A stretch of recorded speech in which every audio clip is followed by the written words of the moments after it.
जल, जंगल और जमीन। हम झारखंडियों की सबसे बड़ी पूंजी अगर कुछ है तो वो यही जल, जंगल और जमीन है।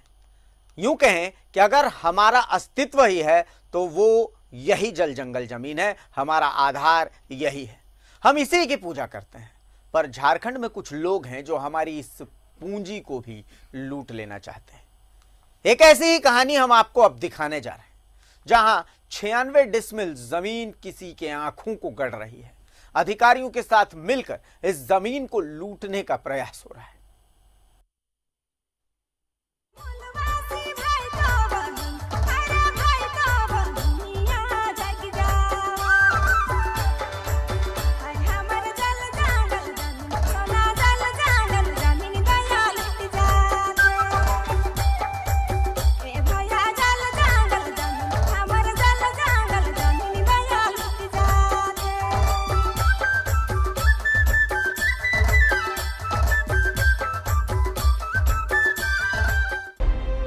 जी हां, भले ये हमारे छोटा नागपुर का एक गीत भर है, पर इसके दर्द को समझिए, इसके मर्म को समझिए। जल, जंगल और जमीन की पूंजी वाले आदिवासी समाज को कैसे अधिकारियों की मिलीभगत से ठगा जाता है, इसका जबरदस्त उदाहरण सुनिए अजय कच्छप नामक इस आदिवासी भाई से। मेरा नाम अजय कच्छप है और जमीन का मामला कोर्ट पे चल रही है, केस चल रही है। दादाजी का नाम कच्चू उरांव था। इस ज़मीन हमारा है। 1953 में हम लोग ज़मीन खरीदे हैं, दादाजी खरीदे थे और तब से लगातार हम लोग खेती बाड़ी करते आ रहे हैं। और इसके बाद में दादाजी इस ज़मीन पे केस भी लड़े हैं। इसमें टाइटल सूट भी हुआ है, डिग्री भी हुआ। 1972 में डिग्री हुआ है। परचेस किए थे वही फिर इसमें गलत तरीक़े से इन करना चाह रहा है सर कि ये आप मोटेशन नहीं किए हैं। हाँ, उसका परिवार के लोग मोटेशन नहीं किए हैं, ये ज़मीन आपका नहीं है, ये ज़मीन मेरा है बोल के। जबकि सर हम उसमें 50 साल से खेती करते आ रहे हैं, कब्जा मेरा ही जी, डीड भी मेरे ही पास है। सीओ को जब फाइल किया सर मोटेशन के लिए, तो सीओ बोली कि सीओ बुलाई हमको। फिर गए वंदना भारती, वो बुलाई तो हम गए तो सीओ बोली कि आपका हियरिंग चल रहा है, मोटेशन नहीं होगा। हम बोले सर किस बेस पे नहीं होगा, जबकि मेरा टाइटल सूट है, मेरा डिग्री है। मोटेशन भोला गोसाई के लोग ही मोटेशन करा लिए हैं सर गलत तरीके से। अभी का सीओ क्या बोल रहा है? अभी के सीओ को जब बोले सर कि इनका मोटेशन क्यों हुआ और मेरा मोटेशन क्यों रोक दिया गया, तो वो बोले सर कि अगर आपका पेपर सही है तो आप ही का मतलब मोटेशन कर दिया जाएगा, वो लोग को रद्द कर दिया जाएगा, ऐसे बोले। अब हम आपको समझाते हैं पूरा मामला। रांची के बड़ा घाघरा में 96 डिसमिल जमीन है। यह गोसाई परिवार की खतियानी जमीन है। ये जमीन है खाता नंबर 29, थाना नंबर 221, डोरंडा, मौजा, बड़ा घाघरा, प्लॉट नंबर 1863, अंचल अरगोड़ा। साल 1953 में भगवान गोसाई ने अपनी जमीन कांचू उरांव को बेची। लीड संख्या थी 7024, तारीख थी 24 अक्टूबर 1953। बाद में गोसाई परिवार की तरफ से नीलदास गोसाई ने कांचू उरांव और अन्य के खिलाफ 1967 में टाइटल सूट किया। टाइटल सूट का फैसला 26 मई 1972 को हुआ। 8 अगस्त 1972 को इस मामले में डिग्री मिली। नील गोसाई और कांचू उरांव के बीच इस मामले में कोर्ट ने कांचू उरांव के पक्ष में फैसला दिया। फिर इसी मामले में 2016 में फिर टाइटल सूट किया गया। 733/2016 पर सुनवाई फिलहाल जारी है। इस बार भोला गोसाई ने कांचू उरांव के बेटे एतवा उरांव और अन्य के खिलाफ टाइटल सूट किया है। 2016-17 में एतवा उरांव ने म्यूटेशन के लिए अरगोड़ा अंचल में आवेदन दिया। अरगोड़ा अंचल ने इस आवेदन को 2016 से कोर्ट में चल रहे टाइटल सूट का हवाला देते हुए 3 नवंबर 2017 को रद्द कर दिया। अब तक ये मामला सिर्फ 2 लोगों के बीच जमीन विवाद का था। मामला कोर्ट में था, यहाँ तक सब ठीक था। अब असली खेल शुरू हुआ। अब यहाँ से जमीन के दलालों को इस करोड़ों की जमीन में इंटरेस्ट आ गया और फिर गोसाई परिवार के कुछ वंशजों ने 3 रजिस्टर्ड पावर ऑफ अटॉर्नी बनवाया। इसी रजिस्टर्ड पावर ऑफ अटॉर्नी के आधार पर 14 अलग अलग लोगों को जमीन बेची गई। जमीन के इस खेल के लिए मोहरा गोसाई का पुत्र कपिल गोसाई को दिखाया गया। मोहरा गोसाई भगवान गोसाई के वंशज हैं, जबकि कोर्ट के जजमेंट जिसका टाइटल सूट 388/1967 है, जिसका जजमेंट 26 मई 1972 को आया, उसमें साफ उल्लेख है कि मोहरा गोसाई का कोई भी पुत्र नहीं। 2016 के टाइटल सूट नंबर 733/2016 में भी मोहरा गोसाई पिता विश्वनाथ गोसाई का कोई भी संतान नहीं होने का जिक्र है। तो फिर अचानक से मोहरा गोसाई का पुत्र कपिल गोसाई कहां से हो गया? तो असल में जमीन के कुर्सीनामे में गड़बड़ झाला हो। कुर्सीनामे में कपिल गोसाई के पिता का नाम दाऊ गोसाई है। नाम की हेराफेरी के बाद कुर्सीनामा में कपिल गोसाई के पिता का नाम मोहरा गोसाई कर दिया गया, जबकि मोहरा गोसाई का तो कोई भी पुत्र था ही नहीं।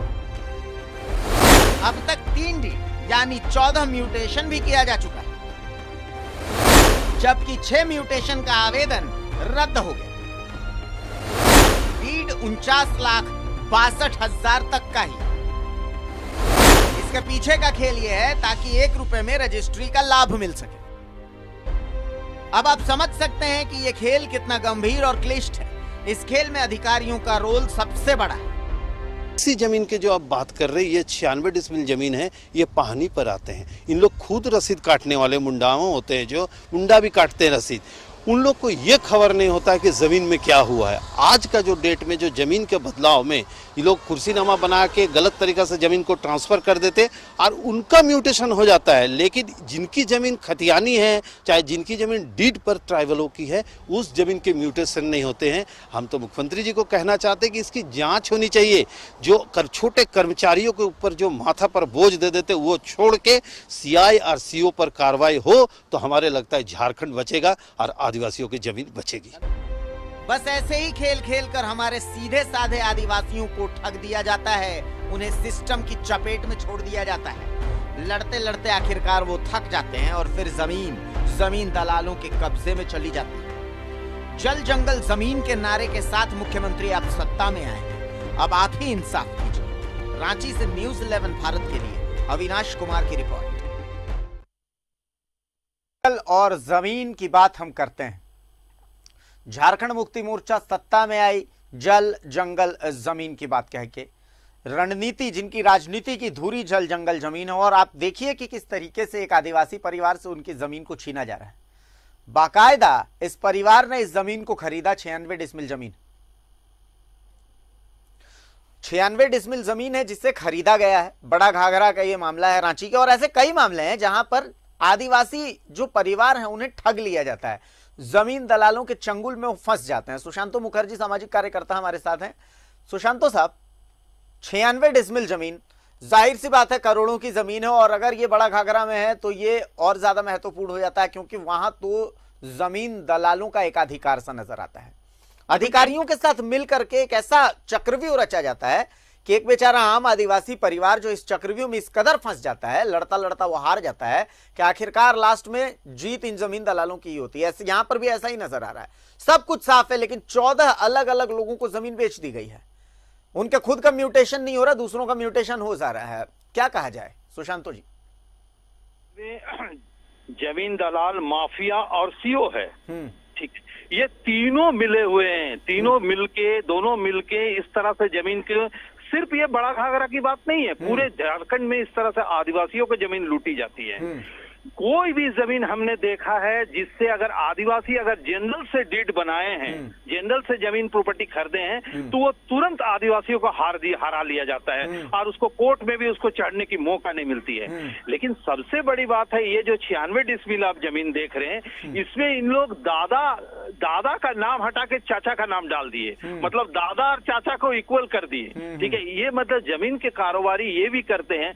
जो भोला गोसाई से ये जो प्रॉपर्टी लिए थे, जी, भोला गोसाई का जो इन लोग एक दिखाने खोज रहे हैं कि जो मोहरा गोसाई है वो बकब्जे में मोहरा गोसाई का नाम है खतियान में, लेकिन सबसे बड़ी चीज है कि मोहरा गोसाई का कोई संतान नहीं है। जो 72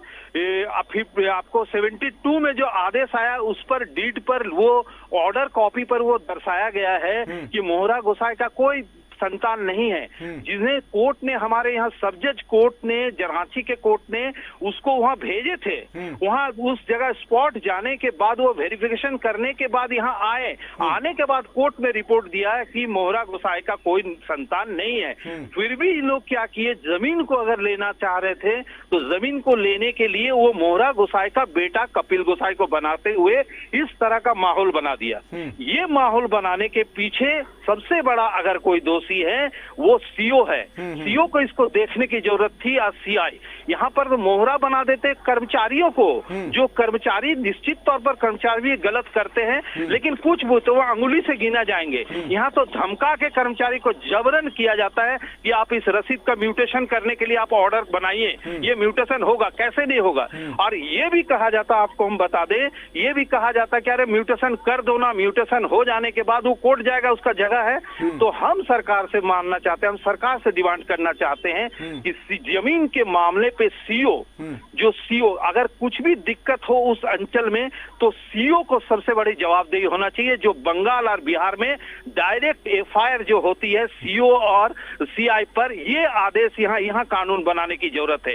ये कानून अगर बन जाए तो सिर्फ आदिवासी के नहीं, जनरल की भी जमीन बच जाएगी। अगर सीओ हट जाए, बीच में सीओ अगर गलतियां ना करे, हमें लगता है कि यहाँ पर जो आप जमीन के मामले पर जो सुनने को मिलता है कि आज हत्या हो गया, कल हत्या हो गया, ये भी नहीं होगी। हमें इससे गारंटी है, क्योंकि सारा जमीन को ये लोग उलट फेर करते हैं। इसीलिए जमीन दलाल से और जमीन कारोबार अलग अलग है। जमीन दलाल के साथ सीओ मिले हुए रहते हैं, और सीओ मिले हुए रहते हैं, इसमें भारी भरकम रकम मिलते हैं। जी सुशांत दा, अभी जैसे लैंड म्यूटेशन बिल आने वाला था, एक्ट आने वाला था, अब ये लैंड म्यूटेशन एक्ट का किस तरीके से गलत इस्तेमाल हो सकता है, इसका एक ये क्लासिक एग्जांपल है कि अगर ये जो अपने भाई हैं, ये अगर लैंड म्यूटेशन आ जाता है, ये बिल आ जाता है, तो ये फिर फरियाद कहां करेंगे, क्योंकि इनके साथ नाइंसाफी, जैसा कि प्रतीत हो रहा है यहां पर, कि सबसे बड़े विलन के रूप में तो सीओ ही हैं, जिन्होंने इनका म्यूटेशन ही खारिज कर दिया कि आपका म्यूटेशन हो ही नहीं सकता। अरे किस आधार पर आपने खारिज कर दिया? देखिए, इनका म्यूटेशन खारिज कर दिया, लेकिन दूसरे का पावर ऑफ अटर्नी के आधार पर डीड बनते हैं और उनका म्यूटेशन हो जाते हैं। और देखिए, इसमें ये भी बताते, सबसे बड़ी चीज है, हमने उनसे देखा कि कोई भी डीड का पैसा 50 लाख से ऊपर नहीं किए, उससे थोड़ा कम रखे। इसलिए रखे हैं कि 1 रुपया जो पिछली सरकार ने जो 1 रुपया का रजिस्ट्री दिए थे, 1 रुपया लगेंगे रजिस्ट्री में, उसमें सारे अगर कोई फायदा लिए हैं तो नॉन ट्राइबल फायदा लिए, क्योंकि ट्राइबल में महिलाओं के जमीन के अधिकार नहीं रहते हैं। ठीक है, इसके चलते सारा फायदा आपको देखिए गिनती आ जा रहा है। अभी हमारे पास 14 डीड है, जो एक जगह का डीड है, जिसमें 50 लाख रुपया का ही रहा, उसमें 1 रुपया में वो रजिस्ट्री हुआ। ये गलत है। सरकार इन्होंने बहुत बढ़िया किया, ये 1 रुपया का म्यूटेशन का, 1 रुपया का जो रजिस्ट्री है, इसे हटाया, इसके लिए हम स्वागत करते हैं। लेकिन साथ में हम सरकार को कहना चाहते हैं कि ये जो कानून है, इस कानून को बदलाव लाएं। सारे अधिकार सीओ, अगर साइन सीओ करते हैं, क्योंकि कोई भी म्यूटेशन पर साइन सीओ करते हैं, सीओ अगर कोई आगे गलतियां हो तो उसमें कर्मचारी दोषी ना हो, इसमें सबसे बड़ा दोषी है सीओ, उसके बाद सीआई। क्योंकि कर्मचारी होते हैं जो उसको धमकाया जाता है, उसे जब धमकाया जाता है तो सोच सकते हैं कि धमकाने के बाद उसका क्या हाल रहता है। अगर आप उसको धमकाने के बाद अगर नहीं करेंगे तो आपको दूसरे जगह भेज देंगे। इस तरह से किया जाता है। जमीन लूट जो चल रहा, इस पर सरकार को ध्यान देने की जरूरत है। हमारे झारखंड को अगर बचाना है तो सीओ पर कार्रवाई करे। चलिए सुशांतो जी, बहुत बहुत शुक्रिया आपका। ये बहुत महत्वपूर्ण पॉइंट आपने सुझाया कि अगर साइन करने की अथॉरिटी सीओ के पास है तो जाहिर सी बात है जवाबदेही सीओ की ही होनी चाहिए। अब ये एक क्लासिक एग्जाम्पल है कि कैसे आदिवासियों को उन्हीं की जमीन से बेदखल करने की साजिश होती है।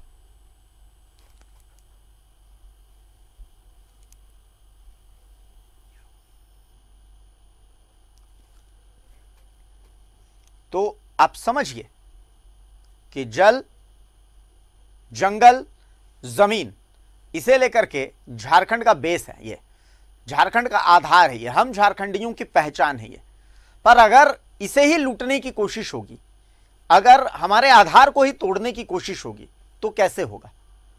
आप समझिए कि एक सामान्य सा परिवार है जिसके म्यूटेशन को खारिज कर लिया जाता है और दूसरी तरफ का म्यूटेशन एक्सेप्ट कर लिया जाता है, वो म्यूटेशन कर दिया जाता। कुर्सीनामे में किस तरीके से छेड़छाड़ की गई है वो देखिए आप। सब कुछ साफ है, इसके बावजूद अगर कार्रवाई नहीं हो रही, अगर एक आदमी को अपने ही जमीन के लिए इधर उधर फरियाद करना पड़ रहा है, तो आगे वो आदमी क्या कर सकता है?